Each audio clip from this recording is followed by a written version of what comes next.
Praise lord. ప్రభువైన యేసు నామములో అందరికీ వందనములు. దేవుని వాక్యంలో నుంచి సామెతల గ్రంథం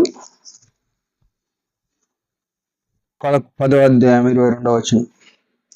యెహోవా ఆశీర్వాదము ఐశ్వర్యం ఇచ్చును, నరుల కష్టం చేత ఆయా ఆశీర్వాదము ఎక్కువ కాదు. ప్రేమైన వాళ్ళరా, దేవుని యొక్క మహాకృప మహా కనికరాన్ని బట్టి మనం మరొకసారి దేవుని యొక్క సన్నిధిలో నిల్చున్నాం. ఇక్కడ మానవులందరికీ దేవుని యొక్క ప్రేమ సరి సమానంగా ఉండేదిగా ఉంది. యెహోవా అనే మాట మనం చాలాసార్లు విని ఉంటాం. ఆయనే సృష్టికర్త, మనుషులందరికీ ఆయనే ఆది అంతమైన దేవుడు. ఆయన మాట్లాడుతున్న మాట ఏంటంటే, ఆయన ఆశీర్వాదము ఐశ్వర్యం ఇచ్చేదిగా ఉంది. ఐశ్వర్యం అనగానే మనం ఏమనుకుంటామంటే డబ్బు అని అనుకుంటాం. కానీ బైబిల్లో డబ్బు గురించి ఏం రాసి ఉందంటే, డబ్బు ఉండటం బట్టి ప్రయోజనం ఏం లేదు అనే మాట మనం బైబిల్లో చూడగలుగుతాం.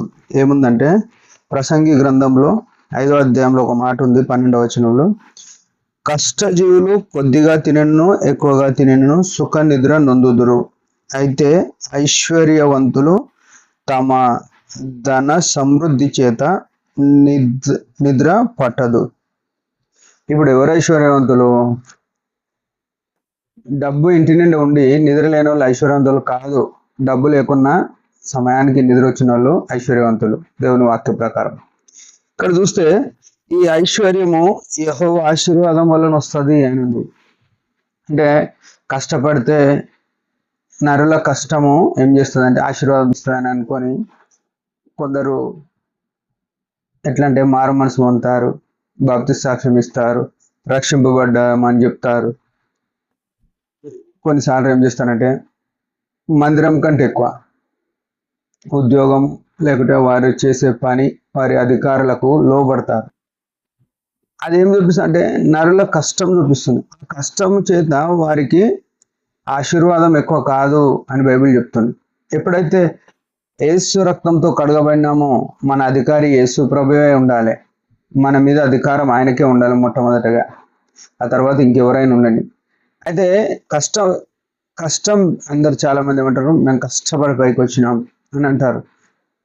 అది ఎంతవరకు నిజమో తెలియదు. కానీ కష్టపడి అంటే మనము రోడ్లు వేసేటోళ్ళని చూడండి, లేకుంటే స్లాబ్ వేసేటోళ్ళని చూడండి, వాళ్ళు ఎంతో ప్రయాసపడతారు.